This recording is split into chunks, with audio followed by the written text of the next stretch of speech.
Alors, dans la paracha de Bereshit, il est marqué la chose suivante. Lorsqu'Hachem a demandé à Adam Arishon, il a dit qui vous a dit que vous étiez un roum? Ouais. Est-ce que c'est parce que vous avez consommé de l'arbre que je vous avais interdit de consommer que vous l'avez consommé, que vous avez su que vous étiez un roumim? Il a répondu, Vaïmer à Adam, donc l'homme répond, Aïcha Asher Natata, il m'a dit. Donc c'est la femme que tu m'as donnée. In natnali minaetz vaochel. C'est elle qui m'a donné du fruit de cet arbre, vaochel, et je l'ai mangé. Et Rachid là-bas explique, il dit, Asher Natata, il m'a dit, kan kafar betova. Ça veut dire qu'il a renié le bien qu'on lui a fait, de lui avoir proposé une femme qui va être Ezer Kenegdo, qui va être une aide face à lui. D'accord? S'il avait été intelligent, on va dire Zachar, alors elle aurait pu être une aide, mais malheureusement, il a pris dans le mauvais sens, a priori. Donc, il est Kafouï Tova, c'est marqué Kafouï Tova, Kafar Betova. Il a renié le bien qu'on lui avait fait. Il a été capable de dire à Hachem que le bien qu'on lui a fait, bah, il a renié ce bien. Ça va? Donc, de nature, on va dire comme ça, puisque il faut comprendre, si on nous en parle, c'est pas pour nous dire du lachonara, hein, c'est pour nous dire que la nature masculine, ouais, c'est d'être kafouï tova. Ouais, quelque part, on est des hommes, vous êtes des femmes, donc il faut comprendre la nature masculine. Il y a quelque chose qui est de l'ordre de kafouï tova, c'est-à-dire de renier le bien qu'on nous fait. Voilà, c'est comme ça qu'il s'est. Et donc, qu'est-ce que propose Hachem à Adam? Hein, ben, il dit, bah, tu vas travailler sur de ton front. Ouais. Alors, qu'est-ce que ça a à voir avec le Honesh? C'est-à-dire que il faut comprendre. La femme, qu'est-ce qu'on lui a dit à la femme? Hein? D'abord, la première chose qu'on lui a dit, c'est pas ça, non. On lui dit Arba Arbe Etzboner. Arba Arbe. Multiplier, je multiplierai ta souffrance. Etzboner, c'est sa tristesse. Mais bon, ça veut dire, on traduit par la souffrance. Ve'eroner est ta grossesse. Be'etzef Tedivani, mais tu accoucheras dans la douleur.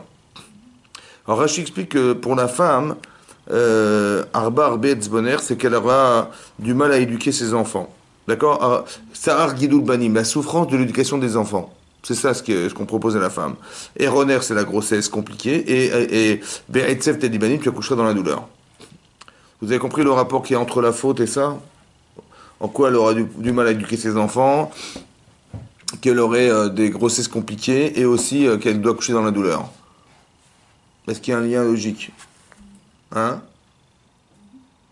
Pas trop, hein, pas trop logique. Alors, on a expliqué qu'en fait la logique c'est peut-être ça. La logique c'est d'expliquer qu'elle a proposé à manger à son mari, oui, parce qu'elle s'est dit que de toute façon elle devait décéder, parce qu'elle avait fauté, et que son mari, bah, il allait vivre, il allait épouser une autre femme qu'elle, puisqu'il fallait que le monde continue sans elle, et donc il fallait pas qu'il meure, il fallait pas que lui vive et qu'elle meure, donc il fallait qu'il meure avec elle, et forcément il fallait qu'il mange du etc.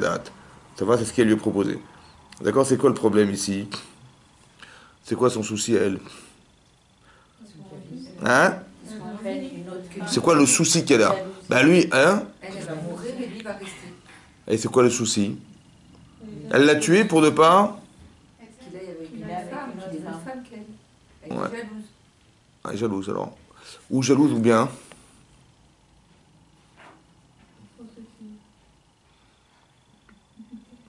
Il pouvait pas avoir une autre femme qu'elle. Mais t'es égoïste. Alors nous on a expliqué comme ça, on a expliqué que non. Qu'une femme. Oui mais c'est quoi? Pourquoi il fallait qu'il meure avec elle? C'était pas possible qu'il vive sans elle. Pour être avec lui? Hein? Pour être avec lui? Oui mais pourquoi c'était pas possible autrement? Alors on a expliqué parce que la femme est née de l'homme. Elle sait qu'elle est née de l'homme.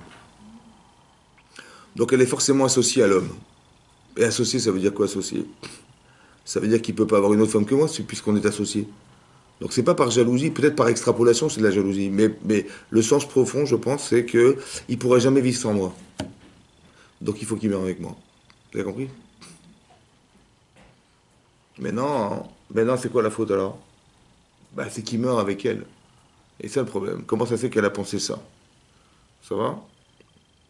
Donc la faute c'est quoi? Peut-être on peut répertorier ça dans la catégorie des gens qui pensent que puisque de façon logique ça ne peut pas se passer sans elle, donc il faut qu'il meure avec elle. Le problème c'est ça, il faut qu'il meure avec elle. Alors peut-être la souffrance de l'accouchement, c'est peut-être lié à ça. C'est quoi la logique de la souffrance? C'est de dire, puisqu'elle a pensé qu'il devait mourir pour ne pas qu'elle souffre, ouais, il fallait qu'il meure pour ne pas qu'elle souffre à l'idée que son mari il allait épouser une autre femme qu'elle. C'est pas possible. Donc, qu'est-ce qu'il faudrait faire pour qu'elle répare ce problème? C'est qu'elle accepte de souffrir pour faire vivre. Vous comprenez? Hein? C'est ça la logique. Peut-être non. C'est que si elle a pas voulu souffrir à l'idée que son mari allait épouser une autre femme qu'elle, donc il fallait qu'il meure pour ne pas qu'elle souffre, alors il fallait qu'elle accepte de souffrir pour faire vivre. Ça veut dire combien ça te coûte de faire vivre? Ça te coûte rien? Alors c'est pas une réparation. La réparation, c'est de réparer la source du problème. Et la source du problème, c'est d'accepter de souffrir pour faire vivre. La différence d'avoir voulu que l'autre meure pour ne pas qu'elle souffre. Maintenant, ça va se répertorier dans ce qu'elle engendre. Ça veut dire que c'est intéressant que les enfants vont avoir des difficultés, mais peut-être que parce qu'on engendre la difficulté, d'accord? Et autant que, comment dire, cette grossesse va être compliquée parce que c'est ça qui va l'amener à penser est-ce que je vais regretter ou pas? Ça va? Etc. Donc c'est ça le souci. Donc ça veut dire qu'on va construire quelque chose qui est de l'ordre de la volonté de faire vivre. Ça, c'est le problème féminin. Le problème masculin, c'est quoi? Il va être kafouï tova. D'accord, ça veut dire quoi, Kafouï Tova? Hachem lui propose une femme qui va l'amener à devenir cet homme, parce que a priori seul il est l'otov. C'est quoi l'otov? L'otov. Seul il est l'otov. Pourquoi c'est l'otov d'être seul? L'otov. Mais il est parfait. Mais cet homme il est parfait. Qu'est-ce qui lui manque? Il a été créé par Hachem. Il a une vision du monde, dit la Gemara. Il voit la création du monde, il voit la fin des temps, la seconde où je vous parle. Il apprend toute la Torah Kula, il y a des anges qui s'occupent de lui donner à manger, à boire, etc. Qu'est-ce qui lui manque? Hein? Il manque quoi? Qu'est-ce qui lui manque? Il a tout pour lui. Hein? Il lui manque, hein? Il lui manque d'exister. Est-ce que vous comprenez? Il est quelque chose. Il existe, mais on ne peut pas exister seul. Donc il faut quelque chose d'autre pour exister. Vivre à l'extérieur de soi, ça veut dire quoi vivre à l'extérieur de soi? Ça veut dire quoi? Hein? À l'extérieur de soi. Ça veut dire que je sais ce que je suis, mais est-ce que je sais ce que je peux devenir? Il faut quelqu'un d'autre pour savoir ça, non? Vivre à l'extérieur. Ça veut dire vivre à l'extérieur, c'est ça, exprimer c'est ça, et vivre. Ça veut dire vivre à l'extérieur de soi. Mais pour ça, il fallait autre chose que soi. Donc l'otov, c'est quoi l'otov? À quoi ça sert ce que je t'ai donné si tu ne peux pas faire de toi quelque chose avec? Vous comprenez? Hachem lui donne tout. Il a la chorma, il a la sagesse, l'intelligence, la prophétie, il a tout ce qu'il faut. Mais à quoi ça sert si tu ne peux pas l'exprimer? Donc il faut que tu fasses un choix. Ça veut dire qu'Hachem, il propose à l'homme de devenir quelque chose parce que il est, mais sans être capable de devenir. Alors, si tu fais le choix de devenir, alors c'est quoi le choix? C'est de faire le bien ou le mal. D'accord? C'est ça le choix de l'être humain. Toute la potentialité qu'on nous donne n'a de sens que qu'est-ce qu'on va faire avec. Parce que sinon, l'otov, sinon c'est Hachem, il n'y a rien d'autre. Tout ce que l'homme a reçu, c'est Hachem. Donc qu'est-ce qu'il est? Il n'est rien, c'est Hachem. Donc qu'est-ce que tu peux faire avec ce que je te donne? C'est autre chose. Donc maintenant, on lui demande d'exister. Donc pour ça, on va créer Ezer Kenegdo. C'est-à-dire, on va créer quelque chose qui s'appelle la femme. Ouais, mais en fait, elle était où, la femme? Elle était déjà là. Oui. Elle était déjà là. Quand Hachem propose à l'homme de nommer les animaux, on a dit, ouais, nommer les animaux, c'est trouver l'essence des animaux. Et là, donc, quand il a nommé les animaux, il a vu que chacun, il était mâle et femelle. Il a dit, mais moi, je n'ai pas des airs. Je n'ai pas d'aide. J'ai pas d'aide autour de moi. Oui. Et donc, qu'est-ce qu'a fait Hachem? Il dit, super. Il l'a endormi et il a créé la femme à partir de l'homme. Et comment il a appelé la femme? Il l'a appelée Isha. Parce que Meish Lukachazot, elle a été prise de l'homme. Ouais. Maintenant, comment il s'appelle Adam? Il s'appelle Adam, et il s'appelait tout à coup, il l'appelait Isha parce qu'elle était prise de Ish. C'est paradoxal, il s'agit de Adam. Adam, Hachem, il a demandé à Adam de nommer les animaux, il a endormi Adam, comme ça c'est marqué Adam. Et tout à coup, lui, il a appelé sa femme Isha parce que Lukacha Meish. Il l'a appelée Isha parce qu'elle était prise de l'homme. Tout à coup, il a un autre nom, lui. Ça vous choque pas? Non? Comment ça se peut qu'il s'appelle Adam? Hachem l'appelait Adam, il s'appelle Adam. Quand dans le Midrash Rabbah c'est marqué, mais comment tu t'appelles? Il a dit, comment je m'appelle? Hachem, il a demandé à Adam comment je m'appelle. Il a dit, mais tu t'appelles Hachem Yudke Vavke parce que tu es Adon Olam, tu es le maître du monde. Il dit, ok. Donc tu as su me définir. Mais toi, comment tu te définis? Il dit, je m'appelle Adam. Pourquoi tu t'appelles Adam? Parce que Nivretim, il est Adama. J'ai été créé de la terre. Ça va? Donc le nom, c'est la définition de l'être. Hachem, il est défini comme un être dominant. Oui. Et lui, il s'appelle comment? Lui, il s'appelle Adam. Pourquoi? Parce qu'il était créé de la terre. Mais qu'est-ce qui a été créé de la terre? Qu'est-ce qu'en lui a été créé de la terre? Qu'est-ce qu'il a fait avec la terre, Hachem? Il a façonné le corps.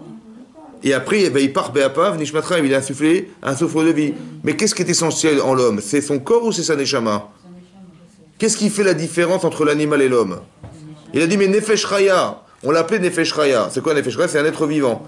Ouais, un être vivant, hein. Mais même les animaux sont appelés Nefesh Chaya, dit Rashi. Oui. Donc pourquoi lui on l'appelait Nefesh Chaya? Il dit, ouais, mais la différence, Rashi dit, la différence qu'il y a entre l'animal et l'homme, c'est qu'on lui a rajouté la parole et la pensée. C'est marrant qu'il s'appelle Nefesh Chaya, mais on lui a rajouté la parole et la pensée. C'est comme ça que vous auriez dit, vous? Aujourd'hui, mais non, ça n'a rien à voir, c'est pas le même être. On a l'impression que l'homme est un être animal, ouais, Nefesh Chaya, mais on lui a rajouté la pensée et la parole. C'est-à-dire d'être capable de réfléchir et d'exprimer sa pensée. Mais l'animal n'a pas ça. Mais pourquoi on a dit qu'il est un animal? C'est un animal. Il est marqué Vaï par Be'apav Nishmatraï, Vaï al Nefesh Chaya. Il sera un animal, un être vivant. Et un être vivant, il dit, mais même les animaux sont des êtres vivants. Il dit, non, lui, on a rajouté la marshava, la pensée et le dibour. Mais je sais pas, c'est pas un être animal. Pourquoi il s'appelle animal, l'homme? Et pourquoi il s'est défini comme Adam? Adam, ça veut dire quoi? Adam, ça vient de Adama, de la terre. Mais l'homme n'est pas de la terre.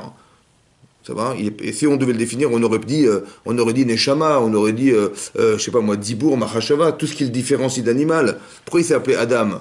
C'est bizarre quand même. Comment ça se fait qu'il s'est défini dans son être profond comme étant Adama de la terre? Mais non, la terre c'est artificiel, son corps c'est ce qui lui permet d'exprimer quelque chose, mais le fond de l'expression, c'est la pensée, c'est la parole. Il n'aurait pas dû se définir comme étant Adama, il aurait dû se définir comme étant Neshama, je sais pas moi, ça serait appelé Neshama, ça aurait été logique. Pourquoi il s'appelait Adama? Et bizarrement, Hachem lui dit, tu vas travailler la terre. C'est bizarre quand même. Que le châtiment qu'on lui propose, c'est de travailler la terre. De retrouver la terre, quoi. C'est bizarre, alors qu'il n'est pas de la terre. Il est pas... Alors peut-être l'idée, c'est ça. En vérité, l'idée, c'est ça. Si on n'avait pas de corps, est-ce qu'on aurait un Yetzirah? Hein? Non. Peut-être c'est ça l'enjeu, non? Non? C'est qu'on a un Yetzeratov qui est à construire. Et on est de nature à avoir un Yetzirah. Ça veut dire un mauvais penchant. Le mauvais penchant, c'est quoi? C'est d'être attiré vers la terre. Ça veut dire de s'enfermer dans une limite qui s'appelle la terre.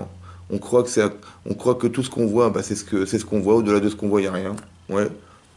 On a l'impression de façon naturelle que la terre elle tourne toute seule, les fruits poussent tout seuls, le soleil il est là, tout est là. Si je vois ce que je vois, je dis c'est la nature. Hein. Tout à coup, c'est la nature. C'est-à-dire que la première réflexion qu'on a, c'est de s'enfermer dans l'image. C'est ça, Nefesh Chaya. Peut-être que l'idée, c'est de croire qu'il faut s'arrêter à ce que vous voyez. Alors qu'en vérité, derrière ce que vous voyez, c'est énorme, c'est infini ce qu'il y a derrière. Ouais. Je m'appelle Adam. Pourquoi je m'appelle Adam? Parce que tout le travail, c'est d'arriver à se débarrasser de la terre. C'est pas qu'il s'est défini comme étant un être Adam. Il a dit, tout mon travail, toute ma vie, ça va être d'affiner la terre. De ressembler à autre chose que de ce que je pense être. Oui. Et peut-être la femme, elle va être capable d'apporter ce supplément d'âme. C'est ça qu'elle va lui apporter. Ezer Kenegdo. Maintenant, ça n'a pas fonctionné. Ça veut dire que le problème qu'il y a eu entre Adam et Chava, c'est un problème de Shalom Bayit, quoi. C'est-à-dire qu'au départ, elle lui propose de manger des salades parce qu'elle va mourir. Et lui, il a été séduit par sa femme, il a accepté. Et puis, finalement, il renie Hachem en pensant que ce qu'il lui a donné, c'était pas une tova. Hein. Franchement, c'était pas une tova. Donc, on est tombé dans un problème de Shalom Bayit, en fait. Mais c'est quoi le problème? C'est de ne pas fondamentalement comprendre la nature de l'autre. Ça va? Que chacun il est un peu dans son petit monde. Comme si qu'on avait, on va dire, deux célibataires qui vivent ensemble. Chacun, il tire la couverture vers lui, et elle veut pas, elle a mangé, elle dit, bon, je m'occupe de ma vie, et son mari va mourir, non, surtout pas, il va vivre, alors surtout pas, là, quand on lui tire la couverture, lui dit, attends, c'est à cause d'elle que j'ai mangé, on a l'impression qu'on a du mal à se gérer, ça va? C'est-à-dire que le problème de la construction de couple, elle est originelle, en fait. Depuis longtemps, c'est comme ça. Vous avez compris? Et il a dit, elle s'appelle Isha, parce qu'ils appellent Ish. Comment ça, c'est quoi Ish? C'est quoi la différence entre Adam et Ish? Ish et Esh. Il y a du feu. Ouais. Et dans la femme, il y a du feu. C'est quoi le feu? Hein? Donc la femme, elle est destructrice, quoi. Parce que là, dans Isha, il y a Esh. Hein? Non, parce que dans Isha, il y a Esh avec un E. Comme ça dit le Maharsha dans Sota, il dit Isha, c'est Esh avec un E. Donc il y a du feu dans la femme. Ouais, c'est-à-dire que la femme, ça brûle. Mais l'homme, il ne brûle pas. Il y a un yud entre les deux. Alors l'Agma dans Sota, elle dit là-bas, oui, sur la fameuse dracha de Rabbi Kiba, Ish ve Isha, qu'on retrouve un yud dans l'homme et un he dans la femme, et Shekhinah benehem. Il y a la Shekhinah entre eux, le nom divin entre les deux. Oui, mais l'Agma dit que le Esh de la femme, il est plus virulent que l'homme. Ouais, c'est que la femme, elle est plus, comment on va dire, Rachid là-bas explique que la femme, elle est, comment dire, plus attachée aux choses, et quand ça va pas, ça peut la rendre folle. Ça veut dire que quand ça fonctionne pas. Alors j'ai expliqué, en fait, peut-être l'idée c'est d'expliquer que quand on est très attaché à quelqu'un, une femme elle peut être très amoureuse de son mari, mais la moindre problématique, comment dire, ça peut engendrer émotionnellement un désastre parce que ça va, comment dire, ça va déformer la relation amoureuse qu'elle a avec son mari et ça peut amener à une frustration inversée. Ça veut dire, si on aime quelqu'un, oui, quand on aime quelqu'un, on attend de lui quelque chose. Or, quand c'est pas construit, ou quand on se sent dévalorisé, ou bien quand on se sent trahi par cette relation, ça crée une frustration tellement forte que là, ça va exploser. Ça va? C'est ça que ça va engendrer. Mais c'est parce qu'elle aime qu'elle est comme ça. Donc, si une femme elle s'acharne sur son mari, c'est pas parce qu'elle aime pas, c'est l'inverse. C'est elle l'aime tellement que quand ça va pas, elle va s'énerver contre lui. Ça va? Donc c'est par amour, par déception amoureuse et pas par l'inverse. Ok? Mais ça, c'est Isha. Ça, c'est le Hesh de la femme. J'ai expliqué que le Hesh, en vérité, c'est le Hesh qu'on retrouve sur le buisson ardent. Le Hesh, c'est le feu qui va pas brûler les encens sur le misbéach et qui va brûler le misbéach. Vous avez compris? Il va pas brûler le misbéach. Bizarre. Quand Avram il rentre dans le Kif Shanaïch, il brûle pas non plus. Bizarre. Il y a un feu qui brûle pas. À Hanouka, c'est pareil. Le feu, il brûle pas l'huile. Parce que ça baisse pas. Le niveau de l'huile ne baisse pas. C'est-à-dire qu'il brûle mais ne consume pas l'huile. C'est bizarre. Il y a un autre feu en fait. Il y a le feu qu'on connaît dans ce Olamazé, qui brûle et qui consume. Il y a un feu qui brûle et qui consume pas. Autrement dit, tout ce qui nous arrive et qui vient d'Hachem, des fois ça brûle. Des fois ça fait mal. Mais est-ce que ça doit nous consumer? Non. C'est-à-dire que si je suis démoralisé, c'est pas Hachem. C'est qui? C'est ça. Vous avez compris? S'il m'arrive un truc où ça me casse ma vie et ça me démoralise, c'est pas Hachem. Donc vous avez compris? Quand par exemple elle dit ah non mon mari il faut pas qu'il vive, attention hein. Ouais, je suis démoralisé. Il faut que je le tue pour que je vive, pour que je n'ai pas cette souffrance, c'est pas Hachem ça. C'est ça. Quand lui va dire ah bah non mais c'est la femme que tu m'as donnée. Si tu me l'avais pas donnée, j'aurais jamais fauté. C'est Yitzhara. Ça veut dire que c'est destructeur de relations. Vous avez compris? Donc ça doit faire mal. Ça doit pouvoir remettre en question la personne, mais jamais brûler la personne. Ça veut dire jamais consumer la personne. C'est ça que je veux dire. Si vous vous sentez consumé dans une situation de vie, c'est pas Hachem. C'est ce que vous croyez qui vous fait croire que c'est ça, mais c'est pas ça. Ça va? Ça brûle, normalement ça fait mal, parce que ça remet en cause, mais dans l'intérêt de changer, pas dans l'intérêt de détruire. C'est comme cachériser. Bah, vous prenez un ustensile, vous mettez sur le feu, vous mettez dans l'eau bouillante, ça fait mal. Mais est-ce que ça détruit la matière? Non, ça extrait le mal. Donc c'est-à-dire que le fait de cachériser un élément pas cachère, si j'ai un truc pas cachère dans ma tête, forcément j'ai un problème. Donc qu'est-ce que fait Hachem? Eh ben il me met dans un... Ça dépend. Des fois c'est pas profond, donc il met dans l'eau bouillante. Et des fois c'est très profond, c'est au chalumeau. Ça veut dire que ça fait mal. Mais c'est pour extraire le mal. C'est pas pour détruire la personne. Si la matière elle se détruit, c'est pas cachère. Si j'ai un produit que j'utilise et qui va détruire ma... Par exemple, je prends une halakha, hein, j'ai une poêle en téflon une poêle en téflon, je me suis trompé, elle était halavi, j'ai fait mon steak dessus. Bon, qu'est-ce qu'on fait? Mais il faut cachériser. Mais c'est pas cachérisable. Vous savez pourquoi? Parce que qu'est-ce que tu vas faire? Si tu dois mettre dans l'eau bouillante, ça marche, mais si tu dois brûler avec le chalumeau, tu vas être obligé d'enlever le téflon. Parce que le téflon, c'est une matière plastique. Et ça va fondre. Et comme on a peur que tu le fasses mal, alors on ne peut pas cachériser, c'est pas cachérisable. Vous avez compris? C'est-à-dire que si ça détruit, c'est pas cachérisable. Moi, je croyais que j'étais cachérisé. Non. Si ça m'a démoralisé, c'était pas Hachem. C'est une fausse lecture. Ok. Donc Adam, il a été Kafouï Tova. Kafouï Tova, ça veut dire qu'il n'a pas reconnu le bien qu'on lui a procuré. Il n'a pas su voir le bien en face. Intéressant. Il faut savoir voir le bien dans la personne. Qu'est-ce qu'elle m'apporte de bien? Quand on est marié, il faut savoir à quoi il sert mon mari. Qu'est-ce que j'ai à voir, qu'est-ce qu'il y a en plus, qu'est-ce que j'ai en plus de ce que je suis, d'avoir un mari. Qu'est-ce que j'ai en plus d'avoir une femme? Qu'est-ce que j'ai en plus d'avoir quelqu'un d'autre en face de moi? Qui va m'aider? Ezer. Ouais. Ok. C'est marqué dans la parashat Noach. Regardez, je vous lis le texte, vous dites ce que vous en pensez.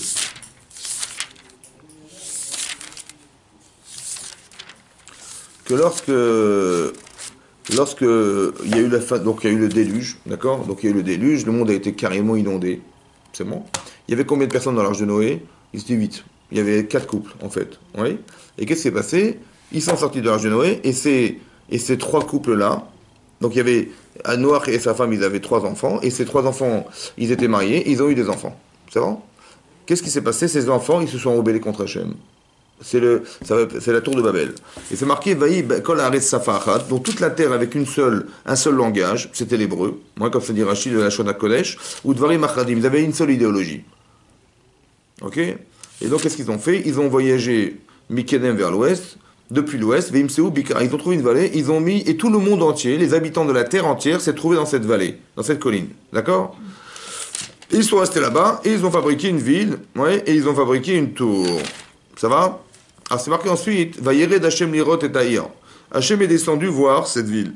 Vet Amigdal et la tour, Asher Banu Bene Adam, qui avait construit les fils de l'homme. C'est qui les fils de l'homme? Ici, c'est les enfants de qui, ça? C'est les petits-enfants de Noach. Et on les appelle les fils de l'homme. Mais non, il fallait dire les petits-enfants de Noach. Bon, Rachid pose la question. Hachem, il est descendu voir la ville et la tour qui avaient construit les fils de l'homme. C'est qui ces hommes? Alors Rachid dit que c'est qui ces enfants-là, ces fils de l'homme? Il dit Elou Benemi.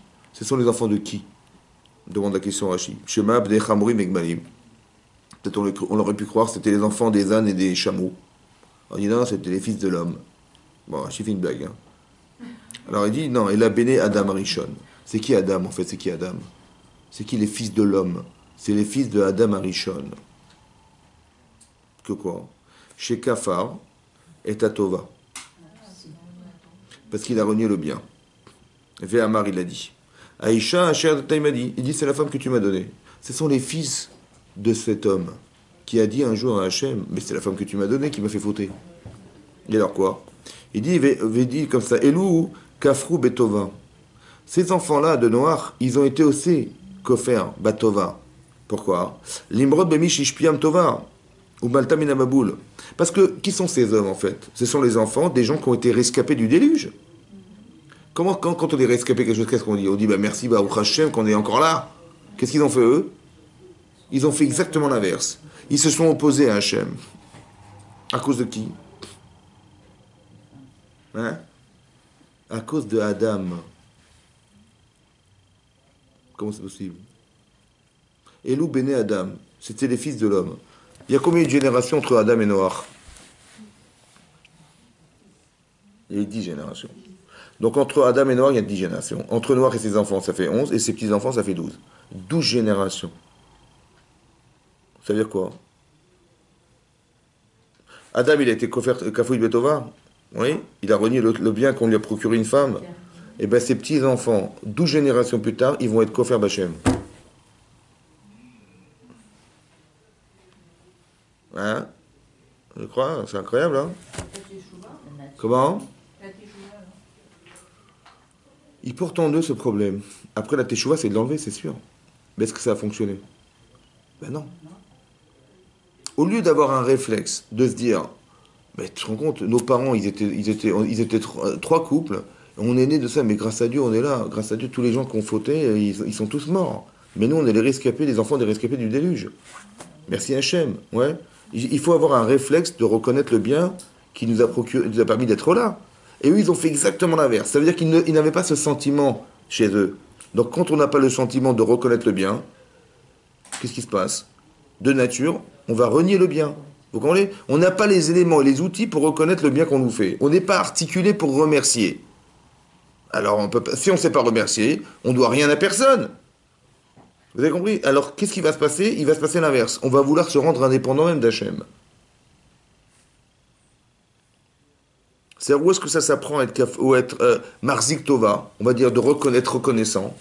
Manifestement, il aurait dû dire merci à Hachem de lui avoir procuré une femme. Il a fait l'inverse. Et là, et regardez les conséquences dramatiques que ça peut engendrer.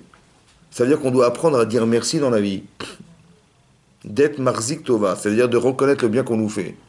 C'est-à-dire qu'il faut savoir voir le bien pour savoir qu'on a eu la chance d'être là. Et pas l'inverse. Parce que si on l'a pas, on l'engendre pas. Et si on l'engendre pas, je veux dire, qu'est-ce qui nous permet de remercier Hachem, comment dire, de faire notre avodat Hachem? Parce que grâce à Dieu, on est là, on est juif, je veux dire, c'est quand même énorme. Donc c'est la tova qu'on nous a fait d'être là, qui nous permet de faire l'avodat Hachem. C'est ça le moteur ou pas? Évidemment. Mais ça s'apprend en couple, en fait, vous avez compris? La tova, ça s'apprend en couple au départ. De savoir la chance qu'on a d'être marié. Il faut comprendre quelle chance on a d'être marié. Qu'est-ce que j'ai à gagner d'être marié? À part le fait d'avoir des enfants, Mais quelle chance on a d'être marié? Parce qu'on va se construire en tant que femme dans son mariage, et on va se construire en tant qu'homme dans son mariage. Après, il faut juste avoir l'apport personnel qu'on a à gagner d'être marié. Qu'est-ce que mon mari peut m'apporter? Qu'est-ce que ma femme peut m'apporter? Manifestement, ça n'a pas été le cas, puisque chacun, il a renvoyé la balle à l'autre, et finalement, on n'a pas su qu'est-ce qu'on avait gagné. Au contraire, Adam, il a dit, mais si j'avais pas eu de femme, j'aurais jamais fauté. C'est-à-dire qu'il n'a pas trouvé la tova qu'on lui procure. Vous avez compris ça? Très intéressant de comprendre quel tova il y a ici derrière. Mais ce principe, il est très puissant. Pourquoi il est puissant? Parce que dans la paracha de Baalotecha, ouais, c'est marqué comme ça. Là-bas, c'est marqué la chose suivante. C'est marqué là-bas, Rachir Amen, il dit pourquoi on a juxtaposé la paracha des Nessim. Oui. La paracha de Nassau, elle se conclut avec chaque chef de tribu, ils ont inauguré l'hôtel qui était dans le Mishkan. Ils ont amené des corbanotes, des mnachot. Des mnachot, c'est des offrandes. Oui. Maintenant, tout le monde a été invité, c'est-à-dire que tous les chefs de tribu ont été invités, mais Aaron, il n'a pas été invité. Aaron, Kohen Gadol. La Keuna n'a pas été représentée, et Aaron n'a pas été invité. Et alors, qu'est-ce qui se passe? C'est marqué là-bas, hein. Lama nismecha parashat amenorah et parashat nissim. Demande Rashi, c'est le Midrash, quelle est la logique de proximité qu'il y a entre la paracha qui précède, qui était la paracha de Nassau, où on nous parle de l'inauguration du Misbéach, ouais, et la paracha de Baalotecha, où on nous parle d'allumer la menorah. Qu'est-ce que ça a à voir entre les deux? Mama nismecha, c'est-à-dire que si c'est lié, c'est qu'il y a une logique de lien. C'est quoi la logique? Alors il dit les fiches Shekshera, Aaron, Chanukah, Tanessim, Chalcha, Zarato. Que lorsque Aaron il a constaté que chaque chef de tribu il avait amené un korban à l'inauguration du Misbéach, alors il a eu de la peine. Que quoi? Shelo Yaïmaem Bachanukah. Que lui il n'a pas été présent avec eux à cette inauguration. Lo velo shifto, ni lui ni son chevet. Amalo Hashem, Akashuro lui dit, Chayicha, je jure sur toi, Shelchak de la Mishelahem, que ce que je te donne est plus important à mes yeux que ce que eux ils ont fait. Shata Madli Kometiv et Tanerot. Toi tu vas allumer et tu vas nettoyer les Nerot. Les Nerot c'était les flacons qu'il y avait sur la Ménorah. Il fallait allumer les Nerot. Ça pour Hachem c'était plus important, la lumière des Nerot que d'amener des offrandes sur le Misbéach. Ça va? On a l'impression qu'il a eu un caprice, Aaron à Cohen. Il dit, ah, je suis pas content, j'étais pas là-bas et tout. Je dis, oh, t'inquiète pas, t'inquiète pas. C'est un caprice qu'il a eu, c'est quoi? Hein? Une sucette? Il dit, ah, il a eu de la peine. Ça vous intéresse qu'il ait eu de la peine? Ça vous intéresse à vous? De savoir pourquoi il a eu la menorah? Il a eu de la peine? Ça vous intéresse de savoir? Hein? La construction du Mishkan, c'est un don, c'était pour Hachem, et donc les tribus ils sont données, et aussi ils voulaient donner pour Hachem. C'était important de le savoir. Si on vous avait dit, les Nessim, les chefs de tribu, ils ont emmené des offrandes, et lui, il a eu la menorah. Pourquoi? Ça vous intéresse de savoir pourquoi? C'est pas forcément, c'est pas gênant d'en parler. Franchement, qu'il a eu de la peine. Qu'est-ce qu'on a besoin de savoir, c'est les états d'âme. Hein? Ça vous choque pas? Non. Moi aussi, ça me choque. C'est bizarre qu'on nous ait dit, il a un état d'âme. Moi, ça m'intéresse pas. Moi, ce qui m'intéresse, c'est ce qu'il a dû faire. Mais pourquoi il a reçu? Ça m'intéresse pas. Qu'est-ce que ça nous apprend qu'il a eu un état d'âme pareil? Il a eu de la peine. Ça va? Qu'est-ce que ça nous apprend qu'il a eu de la peine? Et à part ça, s'il n'avait pas eu de peine, attendez, s'il n'avait pas eu de peine, il aurait eu la menorah ou pas? Oui. Hein? Peut-être pas, parce que la pensée de vouloir, Ouais. Hachem lui a récompensé en lui donnant la menorah. Qu'est-ce que vous apprenez? C'est vrai, c'est juste ce que vous dites. Qu'est-ce que vous apprenez de là? Si je désire, on me donne, et si je désire pas, zéro. Ça veut dire qu'est-ce que ça veut dire quoi? Ça veut dire quoi alors? Hein? Comment? Est-ce que ça veut pas dire qu'il a fait exprès Hachem de ne pas l'inviter? Voir s'il voulait vraiment. Est-ce que c'est pas ça que ça veut dire? Non? Il a fait exprès. C'est pourquoi il a fait exprès? Pour qu'il ait de la peine. Parce qu'il savait qu'il aurait voulu être là-bas. C'est bon, le manque. Maintenant que ça a créé un manque, alors on peut combler le manque en lui donnant la menorah. Ça brûle, mais ça ne consume pas. Vous avez compris? Ça fait de la peine, hein, franchement. Ça fait... Mais c'est ça qui construit la personne. Parce que si j'ai de la peine, ça veut dire que je suis construit. J'ai envie de faire la mitzvah, mais je peux pas. Ou il y a des gens qui vont vous dire, bah, il m'a pas invité, bon, bah, je suis un peu vexé, mais bon. Ils vont vous dire, bah, peut-être je ne mérite pas. Vous avez compris? Toutes ces réponses, elles sont fausses. Parce qu'Hachem, il a fait exprès de te l'inviter.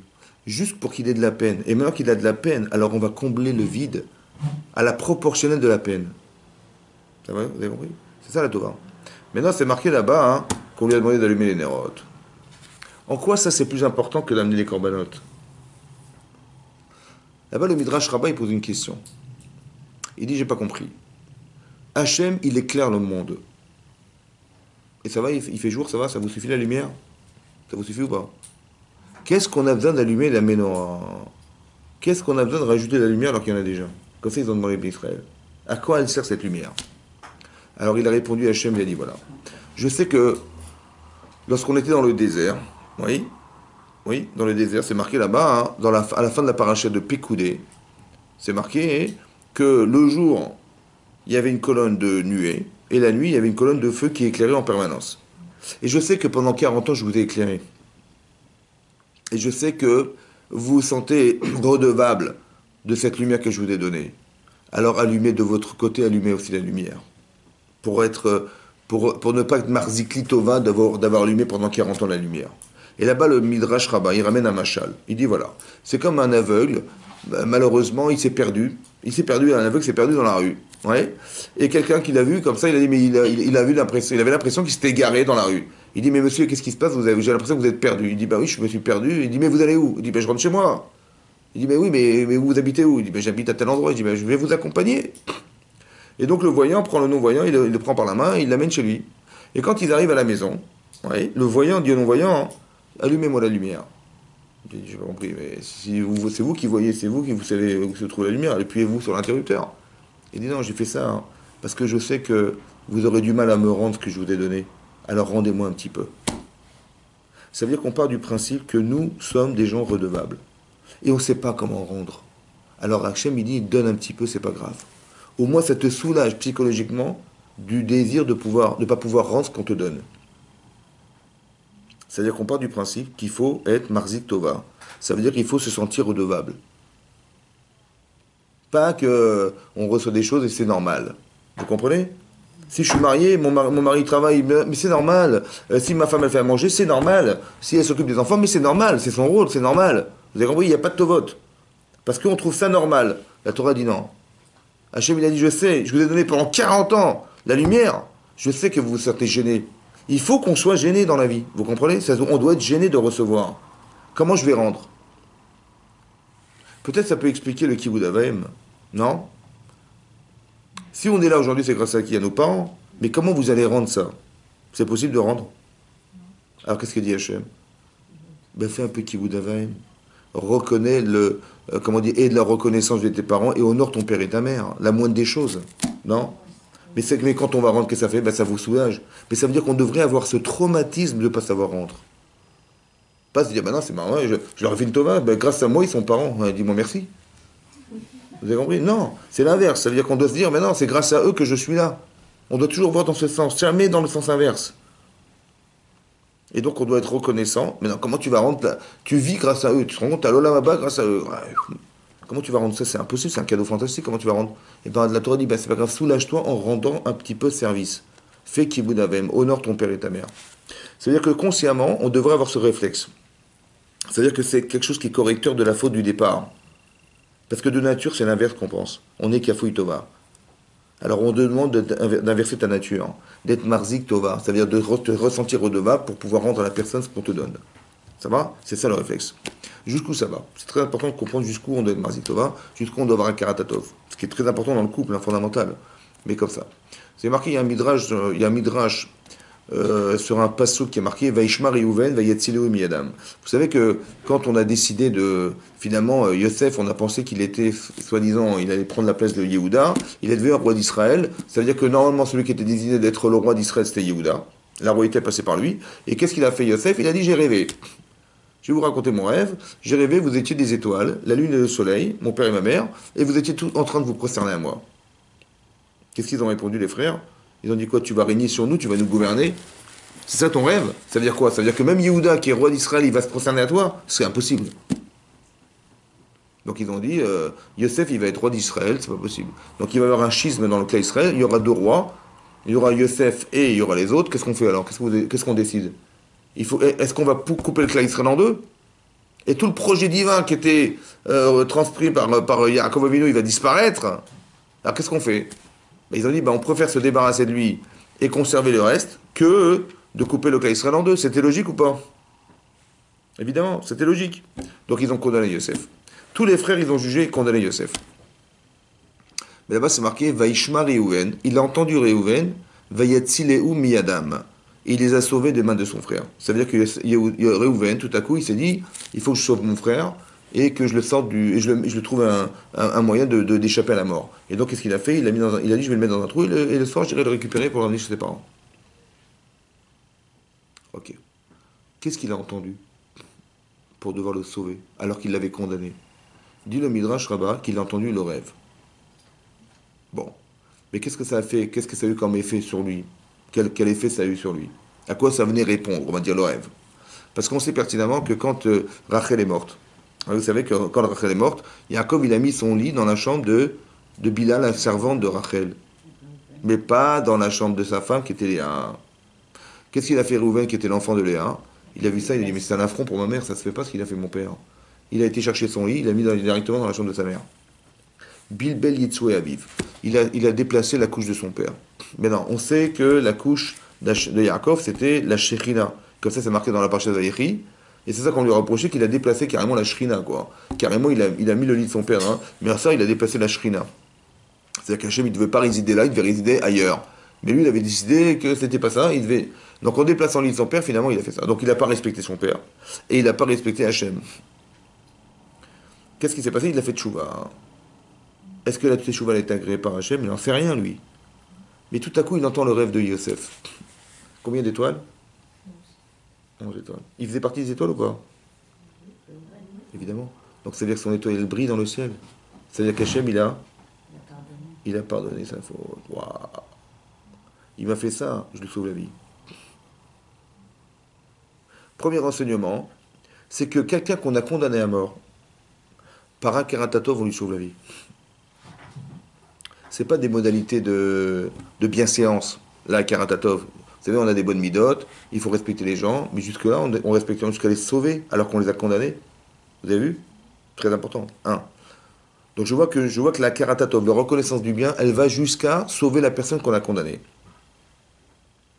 Par exemple, en couple, si mon mari, je l'ai condamné pour X raison, ou ma femme, par un karatatov, je n'ai pas le droit de penser comme ça. Ça veut dire que je vais changer ma façon de penser parce que je suis reconnaissant de ce qu'elle est pour moi. Ça va? Ok, ça c'est une chose. Deuxième chose. En général, quand est-ce qu'on est reconnaissant dans la vie en général? Quand les gens pensent à vous. C'est vrai? Ils ont pensé à vous, ils vous ont rendu service. Ah, elle a pensé à moi, il a pensé à moi, super, merci beaucoup. Ah, comment je vais lui rendre? Mais si les gens n'ont pas pensé à vous. Par exemple, Yosef, dans ce cas-là, Yosef, il a pensé à Reuven. Quand il a raconté son rêve, il a dit attends, je voulais te dire un petit clin d'œil. Il dit tu sais, par rapport à ta tchouva, c'est bon, c'est agréé, hein, j'ai rêvé, c'est bon. C'est ça qu'il a pensé, Yosef? Pas du tout. Il a raconté son rêve, et c'est l'autre qui a déduit que c'était la teshuva. C'est vrai? Maintenant, mais il n'a pas eu d'intention vis-à-vis de Reuven. Qu'est-ce qu'on apprend de là? Que malgré tout, Reuven, il a été Makir Tova. Ça veut dire quand est-ce qu'on est Makir Tova? Pas seulement parce que les gens qui vous ont fait une Tova, ils ont pensé à vous. Mais même s'ils n'ont pas pensé à vous, vous devez vous sentir redevable. Pourquoi? Parce que ce n'est pas l'intention qui compte ici. C'est ce que vous avez reçu. Vous avez reçu l'information grâce à lui, alors sauvez-le. Ça veut dire que ça va au-delà de ce qu'on conçoit en général. En général, on dit, il a pensé à moi, elle a pensé à moi, Ça m'a fait plaisir, parce elle a eu des bonnes attentions à mon égard, je vais lui rendre la monnaie. C'est ça qu'on pense en général. On apprend de la Torah que c'est pas forcément comme ça, c'est vrai, mais au-delà de ça, même si la personne n'a pas pensé à moi, mais elle m'a rendu service, je dois lui rendre la Tova. Même si c'est indirect, vous comprenez? Même s'il n'y a pas eu d'intention derrière, parce que là, manifestement, Yosef, il n'a pas pensé à Réhouven. Mais il a eu l'information, grâce à Dieu. Alors dis merci. Ça veut dire qu'on apprend de là que la Tova, c'est même quand on a reçu quelque chose, peu importe quoi, c'est pas grave, on s'en fiche. C'est passé par elle. Alors dis merci. Vous avez compris? Et ça, c'est très important de voir que, même si c'est pas directement fait, ça veut dire qu'on ne part pas du principe que c'est normal. Tu reçois une Tova, tu dis merci. Mais dis oui, mais c'était prévu, je m'en fiche. Même si elle n'a pas pensé à toi, tu te rends compte? Tu l'as reçu grâce à toi, grâce à elle ou grâce à lui. Bah dis merci, c'est comme ça. Et donc on s'habitue à penser, le moindre détail de la Tova, on est reconnaissant. Et ça va très loin, parce que Yosef, il a sauvé son frère. C'est-à-dire, il avait condamné son frère à mort.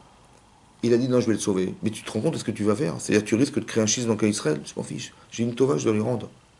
C'est très important de voir que jusqu'où ça va la Tova. C'est pas simple la Tova. C'est pas dire, bah oui, mais la Tova, c'est quoi? C'est 3% sur les 97% qui restent? Pas du tout. On a tout changé pour ne pas casser ce principe. Comme si ce principe était tellement fondamental dans la vie, parce que c'est l'origine de la faute de Adam Arishon quand même. C'est pas Stam, vous comprenez? C'est tellement profond qu'il faut absolument construire ce principe en nous. C'est marqué aussi, il y a plusieurs exemples dans la Torah. Hein.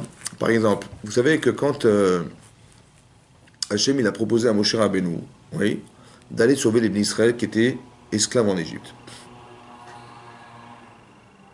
Il s'est présenté dans le buisson ardent, il a dit voilà, les Bnei Israël sont en souffrance, et moi aussi.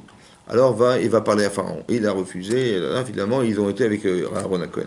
Mais qu'est-ce qui a marqué dans la Torah? Il y a marqué qu'il a accepté, il y a Moshe Rabbeinu, de remplir cette mission, qu'à condition que son beau-père Yitro, il accepte de le laisser partir.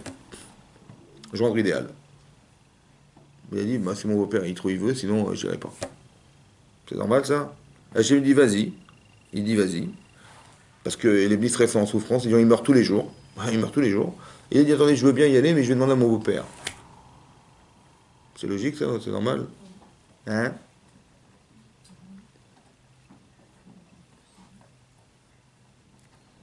Qu'est-ce qu'il avait à perdre de ne pas aller voir son beau-père?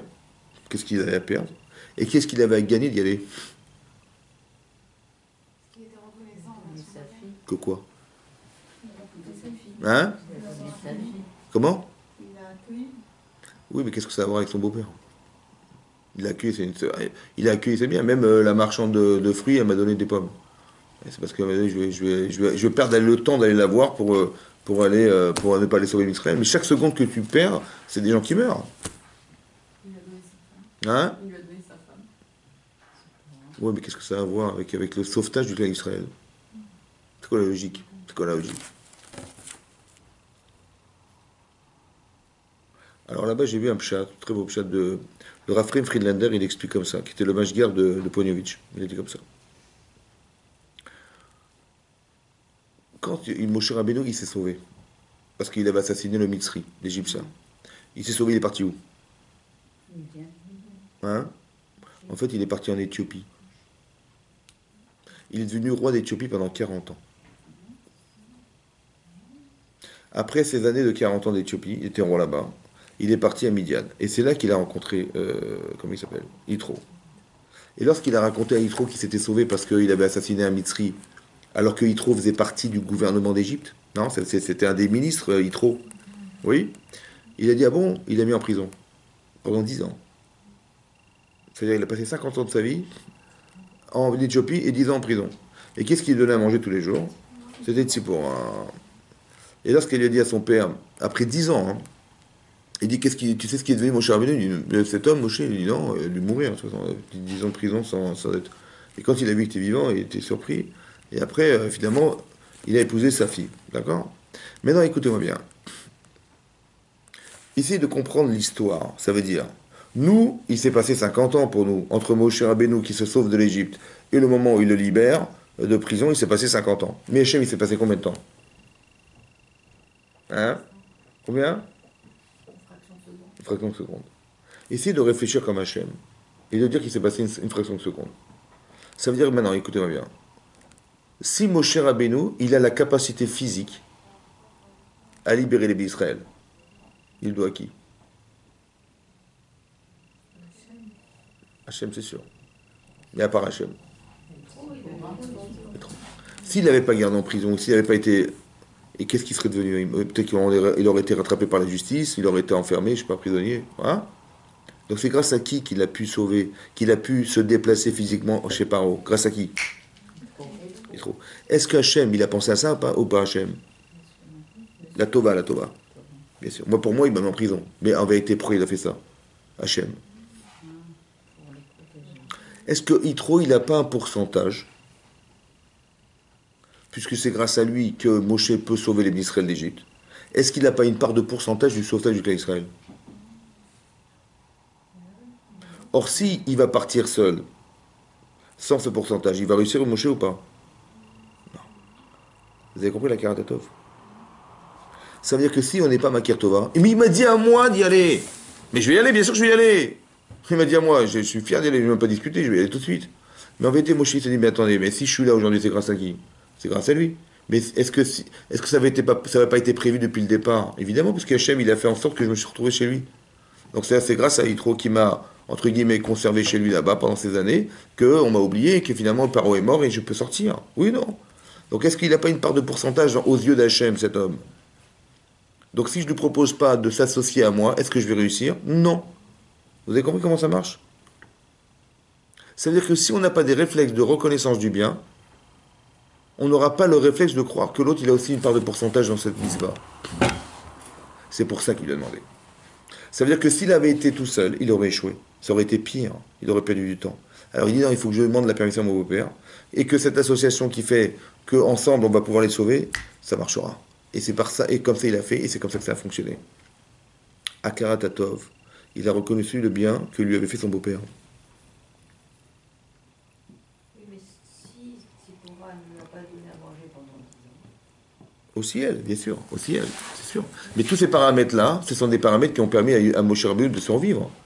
Donc s'il est vivant aujourd'hui, c'est grâce à qui? Son beau-père, sa femme, etc. Donc ils ont tous une part de pourcentage dans le sauvetage. Lui essentiellement, évidemment. Mais aussi, il ne faut pas négliger le fait que la tova qu'on m'a donnée de pouvoir me permettre d'accéder à ça, c'est grâce à ça. Tout de suite. Oui, c'est grâce à ça. Donc je dois reconnaître. Vous avez compris? C'est-à-dire que le srout, il passe par eux. Mais si on n'a pas de reconnaissance du bien, on n'aurait jamais pensé à ça. Impossible. C'est marqué là-bas que quand elles ont été sauvées par Moshe Rabbeinu, elles ont été voir leur père. Vous savez que Moshe, il est venu, quand il est venu là-bas, à Midian, elles étaient en train de faire pète les troupeaux, elles voulaient donner à boire à leurs animaux, et tout à coup, les bergers, ils ont repoussé violemment. Et qu'est-ce qui s'est fait? Donc, qu'est-ce qui est intervenu? Moshe Rabbeinu est intervenu, il les a sauvés. Elles ont été dire à leur père, Ish Mitzri Itzilanu. Mot à mot, ça veut dire, un homme égyptien nous a sauvés. Ouais, c'est ce qu'elles ont dit. Donc le pshat, c'est qu'elles ont pris Moshe pour un Égyptien. Ça, c'est le pshat, c'est le sens littéral. Mais dit le Midrash, il dit comme ça. Quand elles ont dit merci à Moshe Rabbeinu qui leur avait sauvé la vie, en fait, en quelque sorte, il leur a dit, mais ne me remerciez pas. Moi, remerciez l'Égyptien. Ish Mitzri, c'est cet Égyptien que j'ai tué, qui m'a fait me sauver, et si je me retrouve là, c'est grâce à lui. Ish Mitzri Tzilanu. Cet homme égyptien qui a assassiné Moshe Rabbeinu, c'est lui qui nous a sauvé la vie. Ça veut dire qu'on apprend de là que la Karatatov jusque-là. Vous comprenez? Dit le Midrash Rabbah, il dit c'est comme quelqu'un il se serait fait piquer par un scorpion, il est en train de vider le venin qu'il a dans le pied, et tout à coup il cherche une source d'eau, il court vers une source d'eau pour se nettoyer la plaie, et qu'est-ce qu'il voit? Un enfant qui se noie. Il plonge dans l'eau, il récupère l'enfant, il lui sauve la vie.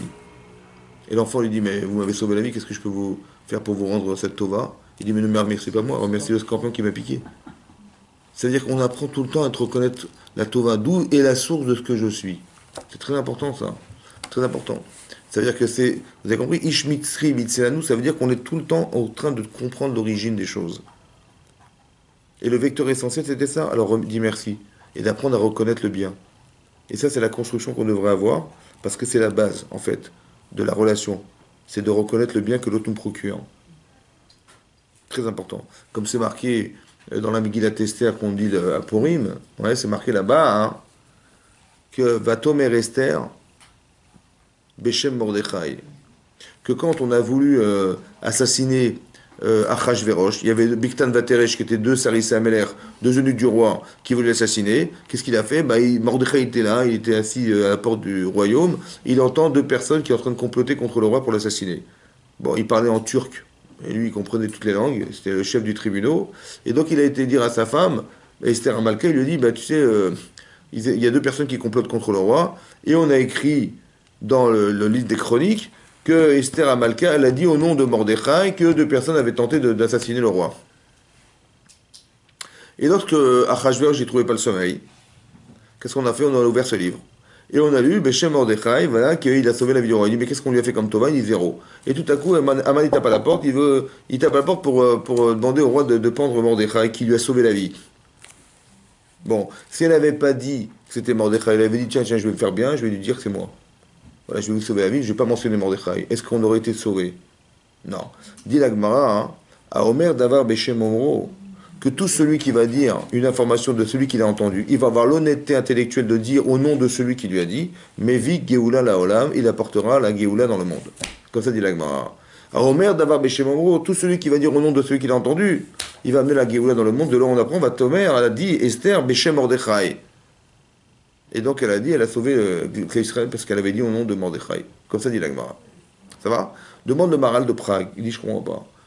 Dans ce cas particulier, c'est vrai que si elle n'avait pas dit Mordechai, on n'aurait pas été délivré du roi de Perse. C'est vrai ou pas? Mais tous les jours, il y a Kola Omer Dava Beshem Amrou Mevigelolam. Tout celui qui va dire au nom de celui qui l'a dit. Moi j'ai entendu l'information, ça va, j'ai pas dit au nom de celui qui me l'a dit, c'est pas grave. Ça va amener la Géoula ou ça va empêcher la Géoula. Ça veut dire quoi de dire au nom de celui qui m'a donné l'information, ça va amener la Géoula Baolam? Ça veut dire quoi ça? En quoi ça va amener la Géoula Baolam? Qu'est-ce que ça va avec la Géoula Baolam? La délivrance du monde. Mais à quoi ce fait de dire au nom des autres? Il dit, il faut être un âme dans la vie, je comprends. Mais à quoi on apprend de ce principe-là que Esther, elle a dit au nom de Mordechai, n'est-ce pas? Que tout le temps il faut dire au nom des autres. Comme ça amènera la Géoula Baolam. Qu'est-ce que ça va avec la Géoula Baolam? Dans ce cas particulier, ok. Mais sinon, dans la vie de tous les jours, en quoi ça amène la Géoula Baolam? Alors le Marais, il répond comme ça. Si je m'habitue à dire au nom de celui que j'ai entendu, voilà, j'ai entendu un Dvar Torah, je dis tiens, tel Rav, il a dit ça, j'ai entendu de lui. Mais ce Rav, il a entendu de qui? D'un autre Rav. Et le Rav, il a entendu de qui? Encore d'un autre Rav. Et si on remonte, on va tomber chez qui? Hein? L'origine du Dvar Torah, c'était qui? C'était Moshe Rabbeinu. Et Moshe Rabbeinu, il a entendu de... Vous avez compris? Si on a cette gymnastique de toujours dire au nom de l'origine, on va tomber sur l'origine. Et en vérité, on va être Mamin Bachem, parce que c'était lui au départ. C'est ça le pshat. Vous avez compris ça que dit le Maharal? C'est-à-dire qu'il faut s'habituer tout le temps à voir l'origine. Pourquoi? Parce que l'origine, c'est Hachem. Mais si tu n'as pas le réflexe de reconnaître le bien, tu n'as pas cette gymnastique intellectuelle de revenir en arrière. Donc il est où Hachem? Il n'y a plus d'Hachem. C'est ça, c'est-à-dire qu'on aura tout le temps ce réflexe de dire, mais oui, c'est Hachem, parce que l'origine de tout, c'est lui. Vous avez compris? Mais ça, c'est simplement parce que tu es capable de penser à l'envers. Mais si tu te refuses à penser à l'envers, tu vas dire, c'est grâce à moi ou c'est grâce à personne. J'ai eu l'information et puis bon, c'est pas grave. Si j'ai la malhonnêteté de dire que c'est moi, j'occulte celui qui était l'origine. Vous comprenez ce que ça veut dire? Il faut jamais tomber dans ce panneau. Toujours, il faut dire au nom de celui qui m'a dit, parce que c'est grâce à lui qu'on a pu avoir l'information. C'est ça qu'il faut comprendre. D'avoir la Karatatov. Combien c'est pointu la Karatatov? On sait que la première Maca de Pessar, c'était Maca de Dame. Dame, c'était quoi? Il fallait frapper le Nil. Alors Hachem, il a dit, prends ton bâton à Moshe et frappe le Nil. Il dit, je refuse. Pourquoi? Parce que le Nil m'a sauvé la vie, je n'ai pas envie de demander à Aaron. Donc Dame, Tzvardea, pareil. Les grenouilles, il fallait taper les grenouilles qui étaient dans le Nil, il n'a pas voulu. Et après, il a marqué Shechin. La Maca de Shechin, c'est l'appelé de Shechin des poux. Qu'est-ce qu'il a fait? Il devait taper dans la terre, et la terre est devenue des poux. C'est bon? Il a refusé. C'est Aaron qui a fait. Pourquoi? Parce qu'il a enterré l'Égyptien, et grâce à Dieu, le sable, il a accepté de l'enterrer. Donc, il n'a pas voulu attraper l'eau, parce que sauver du Nil. Et deux, la terre, pareil, parce que c'est elle qui a enterré l'Égyptien, il n'a pas voulu frapper sur ce qui lui a fait du bien. Ça va? C'est normal ça?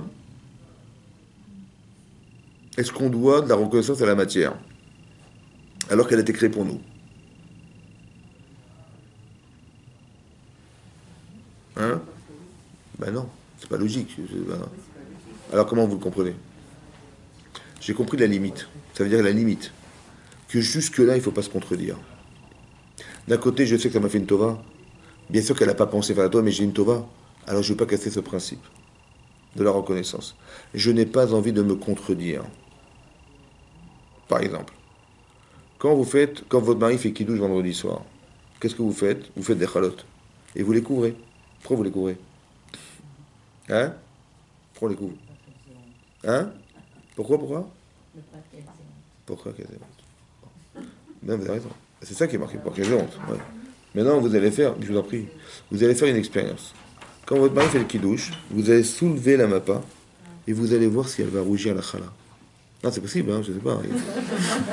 Hein? Et vous regardez. Si elle rougit, vous me téléphonez. D'accord? C'est-à-dire faire honte à la chala. Honte la chala. Hein? Comment? Là, je disais, quand on couvre le pain, oui. Ça permet de gonfler avant. Je parle pas de votre mari. Non, je parle pas du mari, là. Non, vous dites, vous gonflez. Non. Ah. Non, quand on couvre le pain avant de faire la chala. Non, c'est pas ça. Je parle de kidouche. Ah, on couvre le pain au kidouche. Pourquoi on couvre le pain? Elle a dit parce que pour pas faire honte au pain. Et le pain, il n'a pas honte, hein, je vous rassure. Hein? C'est comme ça, c'est comme ça. C'est comme ça. La Emouna. Non, j'ai compris. Non. C'est comme ça. C'est quoi faire honte? Hein?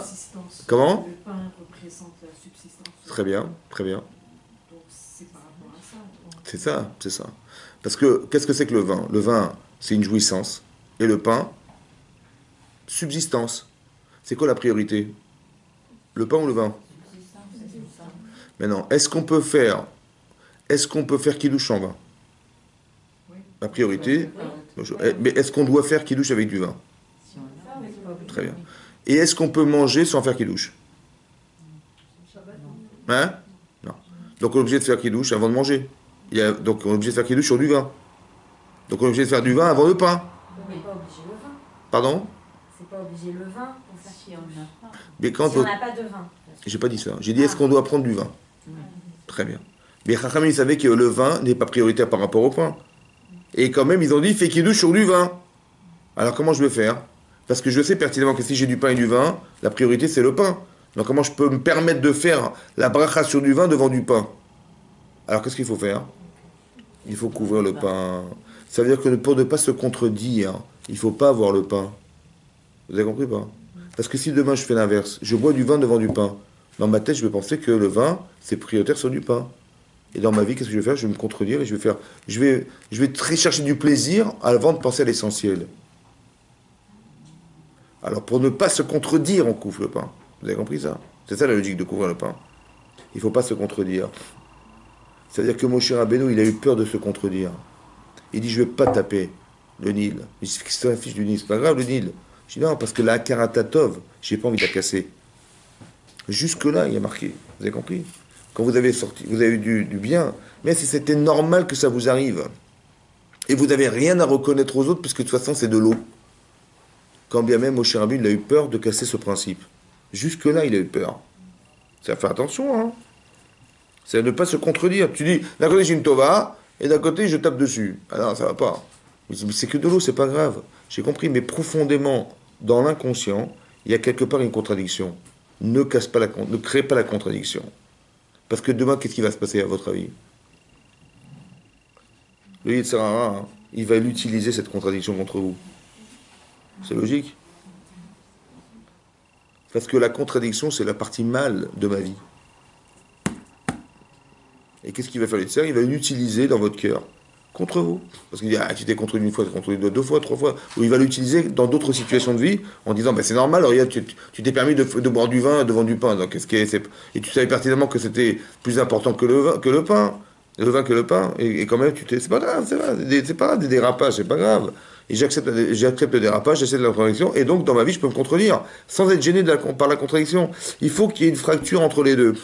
Vous compreniez qu'il y a une fracture de... Et de reconnaître le bien, ça permet de se soulager en se disant je ne ferai jamais un truc pareil par reconnaissance. Je ne vais pas trahir ce que je reconnais comme étant quelque chose de bien pour moi. La reconnaissance du bien, ça nourrit chez vous la conscience positive de votre vie. Parce que dans le cœur, il y a deux tendances. Bechol levavecha, de tous tes cœurs, il y a une tendance positive, et une tendance négative. Quand vous agissez, quand vous réfléchissez, qu'est-ce que vous nourrissez? Ces deux tendances. Quand on fait une avéra, on nourrit une tendance négative. Pour ça qu'une avéra entraîne une avéra. C'est pas mécanique, c'est parce que le désir de la faute, il est déjà en moi. J'ai désiré, j'ai fait. Et l'inverse aussi, quand je fais une mitzvah, oui, j'ai nourri cette partie positive de ma vie, de mon être. Et donc ça me donne envie de recommencer. J'ai le plaisir d'avoir fait une mitzvah, ça me donne envie.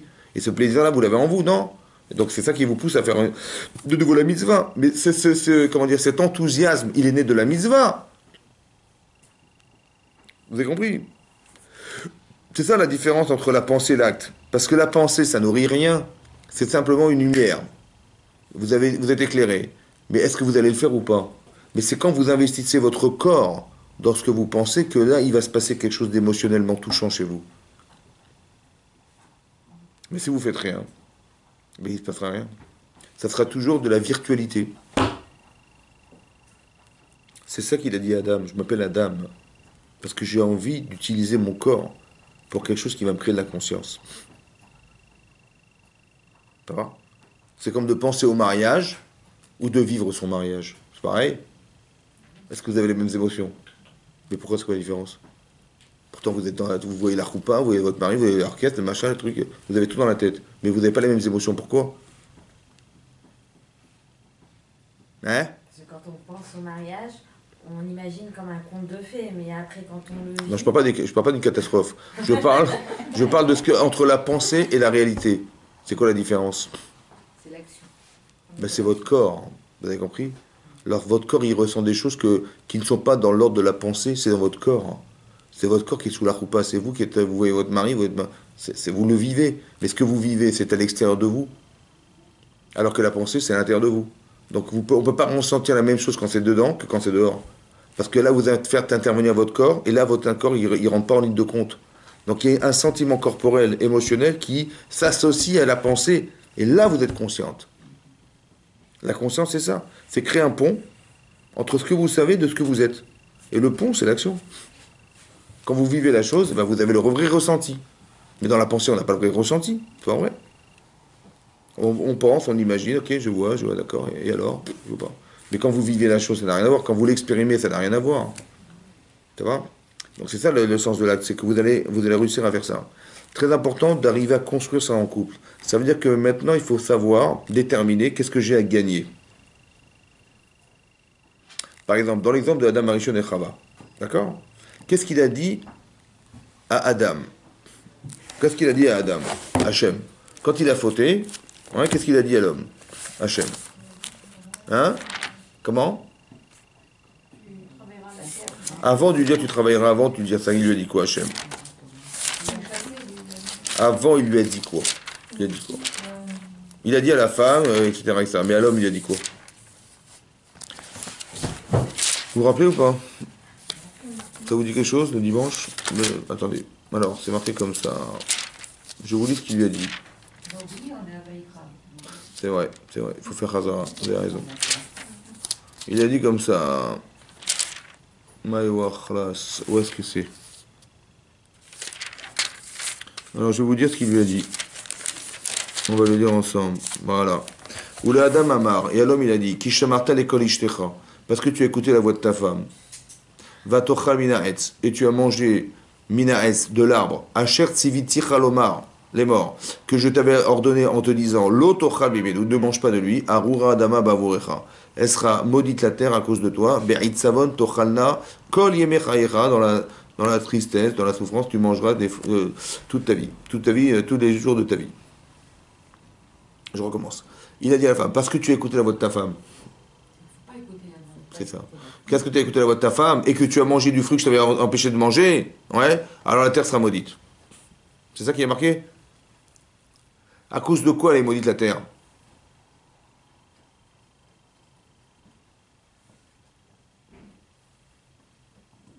À cause du fait qu'il a écouté sa femme ou qu'il ait mangé?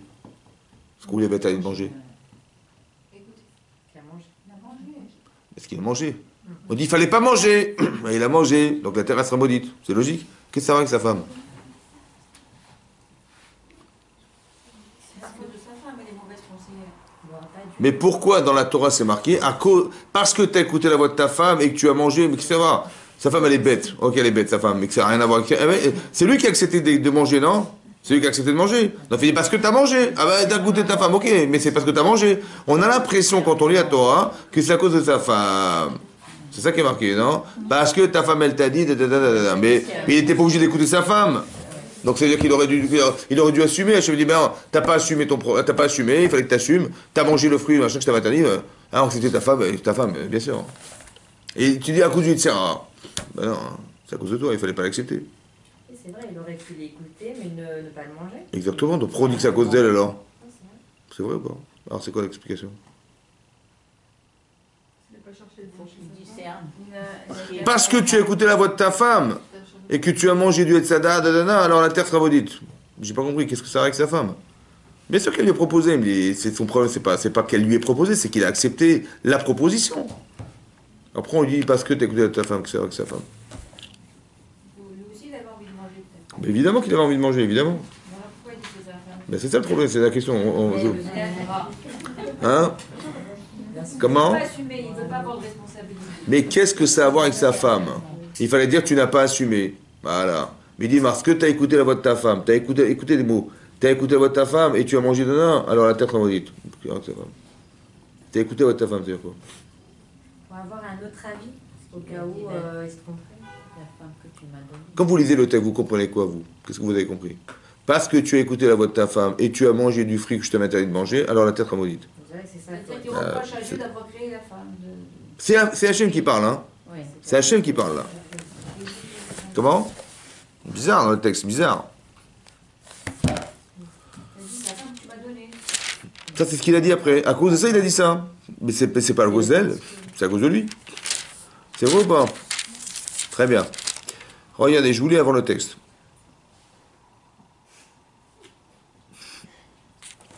Vous avez compris qu'on n'a rien compris?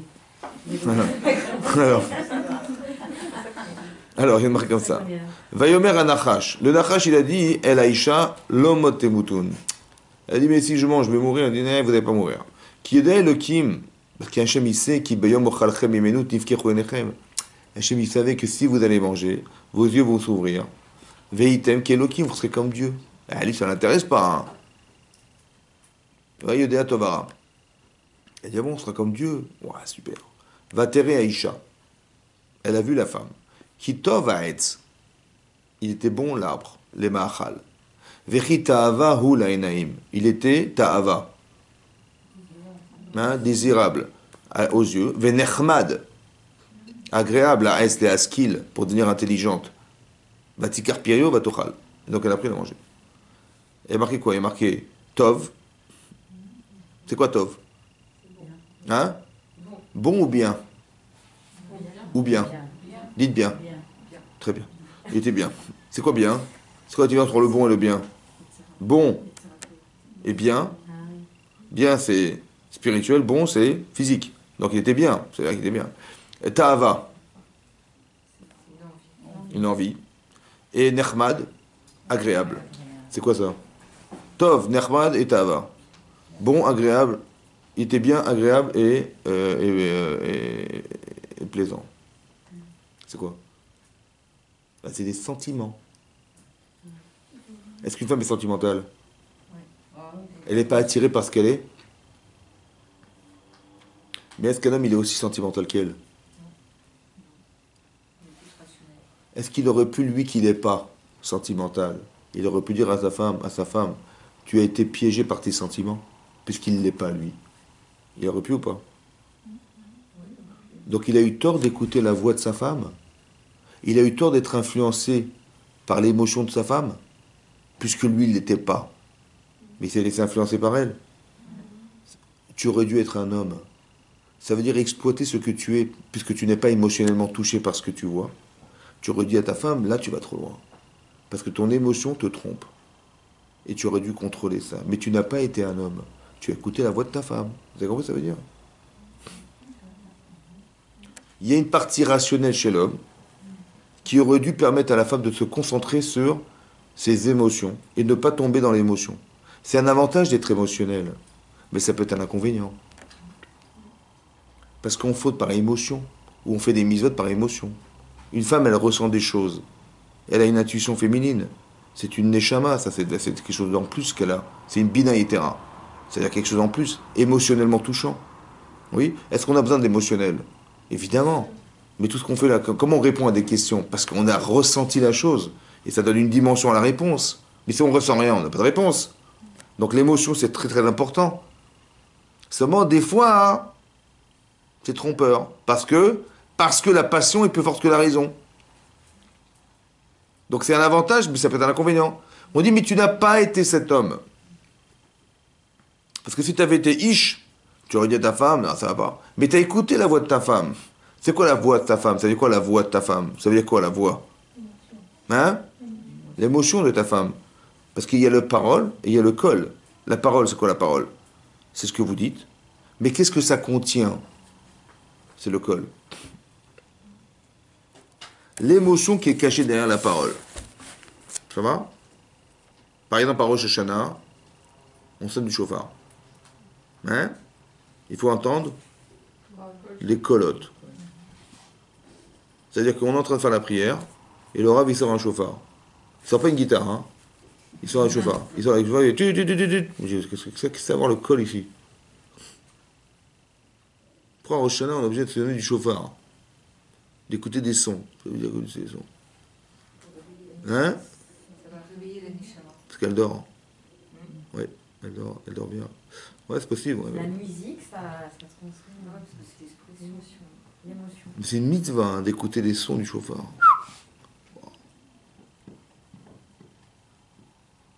réveille les sentiments et Ouais. c'est pour ça que les gens ils pleurent. C'est vrai ce que vous dites, ouais. Mais c'est quoi la différence entre la parole et le son? C'est les mots. C'est quoi la différence? Ah oui, vous aviez dit, il y a des mots qu'on ne peut pas exprimer et donc on l'exprime par le son. Par exemple, si vous voyez une souris qui vous monte sur vous, On n'a pas dit qu'est-ce que vous faites? Vous dites il y a une souris ou vous criez? Pourquoi vous criez? Ok, parce qu'on ne sait pas Parce comment qu'on n'a pas de on a trop peur. On a trop peur. Mais pourquoi vous criez quand vous avez peur? Pourquoi vous dites pas ouah? Vous dites la souris? Non, vous dites ouah? Parce qu'il n'y a pas de mots pour exprimer C'est ça. cette peur. Exactement. Ça veut dire que quoi? Ça veut dire que l'émotion est plus forte que les mots. Il y a une chose qu'on peut. C'est quoi l'expression verbale en fait? L'expression verbale, c'est d'exprimer un son en fait. Par exemple, si vous êtes contente, vous dites je suis contente. Mais vous auriez pu faire ouais! C'est vrai? Ou alors vous êtes malheureuse, vous dites ouais! Et ben, vous dites je suis malheureuse. Mais donc ce que vous dites en fait, c'est ce que vous ressentez. C'est l'expression verbale de ce que vous ressentez. Mais des fois, on ne peut pas raconter, on ne peut pas dire. C'est ça le col. C'est-à-dire que le col, c'est quoi le col? La voix, c'est quoi la voix? La voix, c'est ce qu'on n'aurait jamais pu dire. Par exemple, Isarakou et Hachem. Les bien Israël, ils ont crié devant Hachem quand ils ont vu les Égyptiens arriver. Donc le son, c'est l'expression profonde de ce que j'aurais voulu dire, mais que je ne peux pas dire. Je n'ai pas les mots pour le dire. Alors, par exemple, à Rosh Hashanah, peut-être qu'on n'a pas les mots. C'est vrai? Vous savez ce que vous allez faire? Vous allez passer par le son du chauffard. Parce que ce que vous auriez voulu dire, c'est ce que vous allez entendre.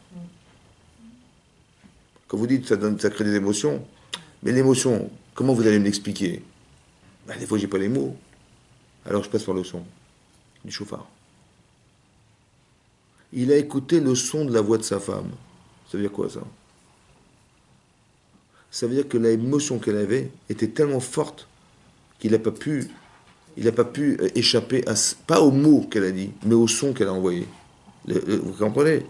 Une femme, elle a un koach hatsum d'influence. Ouais, c'est ça qu'on dit qu'une femme, elle peut changer un homme, parce que la parole, avec les émotions qui suivent, ça peut bouleverser un homme. D'accord? Mais il ne faut pas que ça soit dans le mal. Les sirènes sont des femmes. Exactement. Donc c'est pour ça c'est pour ça qu'on parle toujours de la mère ou de la belle-mère. Mais ça vous avez compris, c'est ça. Ça veut dire qu'il y a quelque chose de l'ordre de la parole Ouais, qui n'est pas les mots en fait, mais l'expression du sentiment qui est véhiculé par les mots. C'est ça qu'il faut comprendre. Et une femme, elle a une force très énorme là-dedans. Donc elle peut manipuler Chas v'Shalom dans le mal. On voit par exemple, il y a des mauvaises femmes. Tu vois, par exemple, la femme de Korach, la femme de, comment il s'appelle, d'Aman, elle est toujours dans le mauvais sens. Mais ça veut dire que ça dépend du sentiment qui anime le fait de dire. Donc quand le sentiment il est mauvais, ça peut entraîner que... Maintenant, nous, on doit avoir la lucidité de pouvoir contrôler ça. Ça va? Mais des fois, c'est l'inverse. Des fois, c'est l'inverse. Par exemple, quand Sarah, elle va dire à son mari Abraham, Garé chez ta Amazot, chasse cette femme qui était Agar et son enfant, qu'est-ce qu'il va dire Abraham, ça va ça peut sembler troublant parce que qui c'est qui a proposé Agar? Qui c'est qui a proposé d'épouser Agar? C'est elle. Et tout à coup, elle lui dit non, elle chasse Agar et son enfant. Et qu'est-ce qu'il dit Hachem? Shmar Bekola. Tout à coup, c'est l'inverse. Écoute sa voix. Là, il a dit parce que tu as écouté la voix de ta femme, t'as fauté. Et là, il dit écoute la voix de ta femme. C'est quoi la voix? C'est l'inverse. La voix, c'est pas ce qu'elle t'a dit. Hein? C'est ce qu'elle a voulu dire. Vous avez compris? Ça veut dire qu'il faut comprendre la voix des gens, pas la parole des gens. Parce que, écoutez-moi bien, elle a dit à son mari, sépare-toi de Hagar. Pourquoi, dit Rachi? Parce qu'elle a vu qu'Ishmael il tournait mal. Il devenait rachat. Donc il dit, mais attends, j'ai pas envie qu'Yitzhak il soit influencé par cet enfant. Donc qu'est-ce qu'il faut faire? Il faut chasser la mère, il faut chasser la mère, il faut chasser l'enfant. C'est comme ça. Si on chasse l'enfant, on chasse la mère. Qu'est-ce qu'on va faire? On va pas. Donc elle a dit à son mari directement, sépare-toi d'elle. C'est ce qu'elle avait pensé, elle. Qu'est-ce qu'il a, à votre avis, qu'est-ce qu'il a compris, Abraham?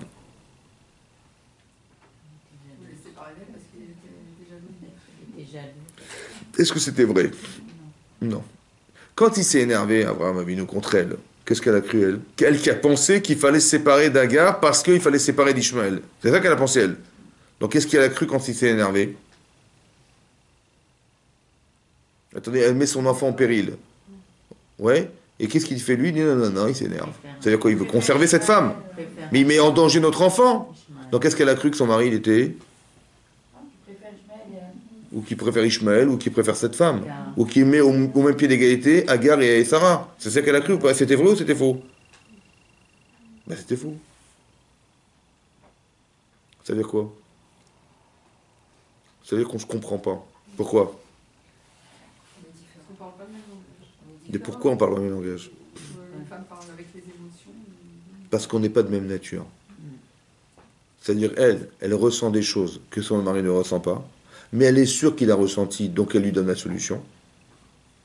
Parce qu'il n'est pas assez intelligent, ouais, son mari. Et lui, il croit que sa femme, elle disjoncte, parce qu'elle dit, attends, c'est elle qui me propose d'épouser, après elle me dit, elle enlève là, je comprends pas. Ouais, et il se met en colère, il s'énerve. Hachem lui dit, écoute-moi, n'écoute pas ce qu'elle t'a dit. Parce qu'il y a les mots et il y a les émotions qui vont avec. Il faut apprendre à écouter les émotions des hommes et les émotions des femmes. Parce que si on traduit les mots tels que nous on les ressent en tant que femmes, on ne va pas comprendre notre mari. Et si on écoute les mots en tant qu'homme, sans avoir l'émotion de sa femme, on ne va pas comprendre sa femme. Ça veut dire que il n'y a que des quiproquos en permanence. Parce que, mais c'est bien ce que tu m'as dit, mais non, j'ai jamais dit ça. Parce qu'on ne parle pas le même langage, vous comprenez? C'est pas les mots qui sont différents, c'est les émotions qui accompagnent les mots qui sont différents. Il faut apprendre à écouter le langage exprimé par des sentiments. Écoute la voix de ta femme. Vous avez compris ça? Ça veut dire comme ça. Quand Chava, elle a proposé à Adam Arishon de manger le tzedad qu'il a mangé, il était content ou pas de l'avoir mangé? Finalement, il a dit, ouais, elle m'a convaincu, bien sûr, je vais manger le tzedad, on va être comme Hachem. Bon, elle était avec lui ou contre lui? Puisqu'il a mangé. Alors qu'en vérité, elle était contre lui.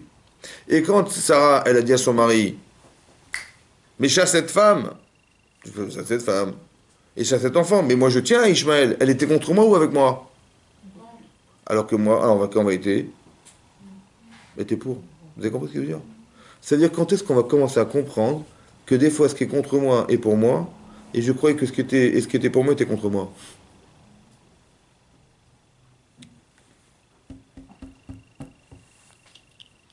Et Zer Kenegdo. Ça veut dire qu'il y a des émotions qui peuvent être contre moi ou qui peuvent être avec moi. Et c'est à nous de comprendre la nature de ce qui est la source de cette volonté et d'analyser, de voir si elle est juste ou fausse. C'est très important de comprendre ça. Ça veut dire que pour le comprendre, il faut comprendre la nature masculine. Très important. Pas dire je reste une femme dans mon couple et je réfléchis comme une femme et je vis comme une femme. Il n'y a pas de problème. Tu auras des problèmes parce que c'est contre toi. Parce que ton mari n'est pas comme toi. Est-ce que vous êtes des copines avec des filles qui sont complètement l'inverse de vous-même? Mais non. Donc on cherche des filles qui sont comme moi. Mais votre mari, c'est l'inverse. Ben oui, c'est comme ça. Et lui, il cherche des copains qui sont exactement comme lui, qui ont le même travail, qui ont le même machin, qui ont le même sentiment, qui ont les mêmes lobbies, je sais pas. Ouais, ouais. Et il va pas se marier, il va être copain avec des gens qui n'ont rien à voir avec lui. Mais sa femme, elle a rien à voir avec lui. Parce que ce qu'elle a envie, il n'a pas envie, ce qu'elle ressent, il ressent pas, je sais pas, ce qu'elle pense, qu'il pense pas. Tout inverse, quoi. C'est incroyable. Ouais. Comme c'est qu'on voulait nous faire quoi, nous apprendre quoi, finalement? C'est contre soi, mais c'est évidemment contre soi. Qu'est-ce qu'on voulait nous apprendre? Mais si tu t'adaptes à comprendre la différence et l'apport de la différence, tu vas gagner ou tu vas perdre? On est toujours plus fort à deux que seul. Mais il faut que tu aies l'intelligence de savoir qu'est-ce que tu vas gagner à la différence, à comprendre l'apport supplémentaire que tu as d'être marié. Qu'est-ce qu'elle t'apporte de plus? Vous avez compris ça? Si tu arrives à avoir... Toi, tu as un intellect, tu vas avoir aussi les émotions qui vont avec. Ça t'intéresse ou pas? Bien sûr. Et toi, tu as les émotions, et des fois, tu es tributaire de tes émotions. Ça t'intéresse pas d'avoir cette forme de rigueur qui te permet de contrôler cette différence? Mais évidemment. Qui c'est qui veut pas? Mais regarde l'apport que tu as d'avoir cette différence avec toi et pas contre toi. On a dit dans le cours la fois dernière, on a dit comme ça, que les femmes, dans le Mishkan, elles ont apporté des marot, des miroirs. C'est vrai? C'est marqué à la fin là-bas de la parachute de Vayakel, elles ont apporté des marot sovot. Ouais, ces marot qui étaient des armées. Armées. Des armées, des soldats. C'est quoi ces soldats? Alors là-bas, hein, Rachid l'amène comme ça. Il dit que quand on a demandé à chacun et chacune d'amener des troumotes, ça veut dire des prélèvements, chacun a amené des prélèvements, l'autre il a mis de l'or, de l'argent, des pots, des trucs, chacun a amené quelque chose.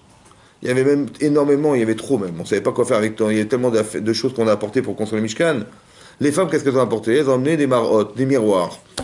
Non, elles ont amené des miroirs à Moshe Rabbeinu qui étaient en cuivre. Donc elles n'avaient pas des miroirs en verre, elles avaient en cuivre. Donc elles se regardaient dedans pour se faire belle. Bon. Et ils ont apporté ça pour faire le Mishkan. Il a dit, pour faire le kior, le fameux bassin. Il a vu ça, Moshe, qu'est-ce qu'il a dit? Il dit, vous n'avez pas honte? Mais c'est l'objet du Yetzer Hara, ça. Non? La séduction. Il dit, vous n'avez pas honte? Avec ça, vous croyez qu'Hachem, il va résider là-dedans? Vous rigolez? Yetzer Hara. Qu'est-ce qu'il a dit Hachem? Il dit, prends-les. Kabel, prends-les. Ils étaient chaviv alav, yotam ikulam. Ces objets-là, les marottes là, les fameux miroirs, ils étaient plus chers aux yeux d'Hachem que tous les objets qu'on avait apportés dans le Mishkan. Ce que Moshe il a cru que c'était Sarah, il a dit, ah, celui-là, super, prends-les. Comment c'est possible? Il dit, pourquoi? Parce que quand les hommes revenaient du travail, parce qu'il faut savoir que c'était des camps de travail, ils travaillaient comme les camps de concentration, c'était l'Égypte, n'est-ce pas? Et les gens, les maris revenaient fatigués du travail, brisés par le travail, ils arrivaient, ils étaient exténués par le travail. Qu'est-ce qu'elles faisaient les femmes? Elles préparaient à manger à boire, elles leur proposaient à manger à boire, et elles venaient avec ces fameux miroirs. Et elles faisaient un jeu de séduction avec leur mari, tu vois, c'est qui la plus belle, c'est qui le plus beau, et bon, et puis après, ils arrivaient à avoir des enfants comme ça. Il dit, mais tu vois, tous les enfants qui sont là, c'est grâce à ces miroirs. D'accord? Qu'est-ce que Moshe il a cru, et qu'est-ce qu'elle lui a dit Hachem?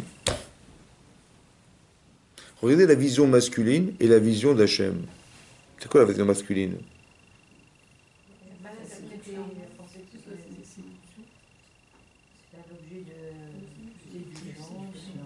Mais pourquoi c'est l'homme qui pense comme ça? La femme, elle n'a pas compris comme ça. Elle a dit, mais non, au contraire, c'est un objet de folie. Grâce à ça, on a eu des enfants. Lui, il voit le mal dans le bien, et elle voit le bien dans le mal. Non? C'est quoi la différence? Comment? Baruch Hashem. Je vais juste comprendre, moi. Je vais juste comprendre. Après, je vous laisse tranquille. Hein? Vous savez pourquoi? Hein? Parce qu'elles n'ont pas les mêmes lunettes. En général, ce sont des jumelles qui voient bien, non? Elles sont des jumelles. Ouais, pas compris. Ok. Mais non.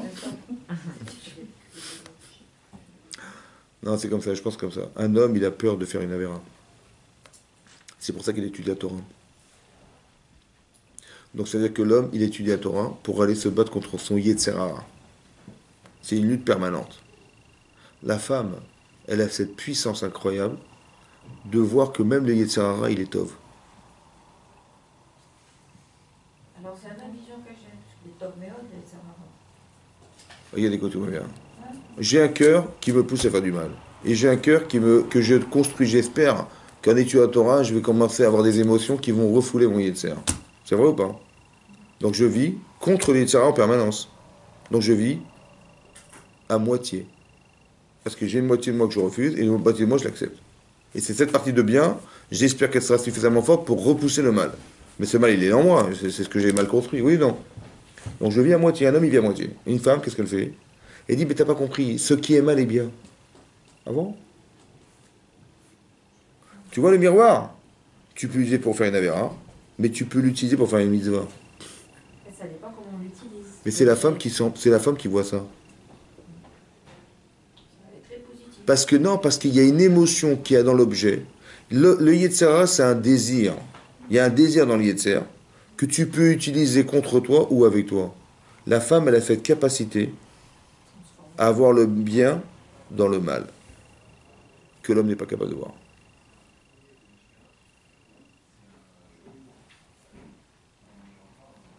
C'est pour ça que je disais souvent que dans chaque femme, il y a deux femmes. Ah ouais, c'est comme ça. Yaakov, il a épousé deux femmes. Oui? Il a épousé Rachel et Léa. Le Zohar, il dit que le Rachel, c'était... Ah, il faut mettre une perruque. Je disais que... qu'est-ce que je disais? Que Rachel et Léa. Ouais, le Zohar, il dit que Rachel, c'est la femme du Olamazé, de ce monde, pour Yaakov. Et Léa, c'est la femme du Olam Haba. Comme ça dit le Zohar. Pourquoi? Parce qu'il dit que quand les Israël, après la destruction du premier temple, ils ont été exilés en Babylonie, ils sont passés par le Kéver de Rachel. Et elle a pleuré pour ses enfants. Oui? Elle a pleuré, elle a demandé, elle a supplié Hachem qu'il puisse retourner en Israël. Et 70 ans après, ils sont retournés parce qu'elle elle a pas donné, elle a donné les simanim à sa sœur, et elle n'a pas été jalouse, etc. Ça a permis à Hachem d'accepter sa prière et donc de faire en sorte que les Israël ils soient sauvés et retournent en Israël après 70 ans d'exil en Babylonie. Mais pourquoi c'est pas Léa qui a prié? Parce que la femme des enfants du clan Israël dans ce monde, c'est elle. C'est ça la femme du Olamazé. Celle qui s'occupe de ce monde. Léa, c'est la femme du Olam Haba. C'est la femme qui va permettre à Yaakov de devenir Israël. C'est-à-dire, quand tu vois Esav arriver, toi, il veut te tuer, qu'est-ce que tu penses? Ben, on se sauve, on veut l'assassiner, on veut... Oui, un homme, il va dire, ben, quelqu'un qui m'agresse, ben, je le tue. Mais la femme, elle voit autrement. Elle dit, mais non, t'as pas compris, derrière ce que tu vois, il y a Hachem ou pas? Donc qu'est-ce qu'il veut Hachem? Tu comprends? Il y a une autre façon de voir la vie. C'est la vision féminine. Ça veut dire, derrière l'image, il y a quelque chose, il y a qu'Hachem. C'est ça la gdoucha de la femme. Elle voit quelque chose derrière l'image. Mais il dit, mais t'as pas compris que c'est Hachem qui t'envoie? Mais pourquoi il veut te tuer? Peut-être parce qu'il y a quelque chose de fondamental dans ta vie que tu as raté. Et donc il va remettre en cause cette partie de lui qui le tue. Ça va? Il va remettre en cause. Et la transformation va lui permettre de devenir Israël. Ah, la partie où il a refusé ça. Il doit lutter contre cette partie de lui qui est Esav. Et transformer cet homme en étant Israël. Parce que Israël n'est que la conséquence d'une lutte à l'intérieur de soi-même, entre le bien et le mal. Mais de transformer le mal en bien. Vous comprenez? Et cette capacité que nous avons de devenir ça, c'est la femme qui nous le procure. Ezer Kenegdo. Soit tu le comprends et tu es avec une aide, bien que c'est dur, c'est contre nature. Ou soit tu dis non, c'est contre moi, laisse tomber, jamais, ça m'intéresse pas. Cette façon de penser, elle est contre soi ou avec soi. Mais si j'absorbe cette façon de penser, j'arrive à ne jamais être agressé par quoi que ce soit de ma vie. Parce que même ce que tu crois être mal, c'est une vision qui est fausse. Parce qu'Hachem n'a jamais créé le mal. Le Yetzer Hara, c'est pas possible qu'il soit mal. Il y a forcément quelque chose de bien puisqu'il vient d'Hachem. Si tu arrives à comprendre la nécessité que tu as de le faire exister dans le bien, mais tu existes entièrement. Tu es Shalem. Et là, tu as la simra d'exister. Puisque le mal n'a plus d'emprise sur toi, puisque même le mal, c'est le bien. Vous avez compris? Elle prend les miroirs, elle va avoir des enfants avec lui. C'est ça. C'est comme Shabbat, on s'habille bien, on se maquille, on se fait belle.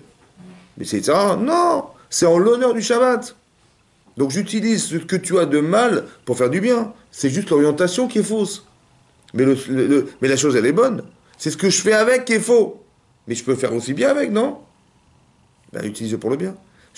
Donc ça veut dire que tout ce qui existe pour le bien, c'est bien, et ce qui est mal, c'est de transformer dans le bien. Donc il n'y a plus de mal.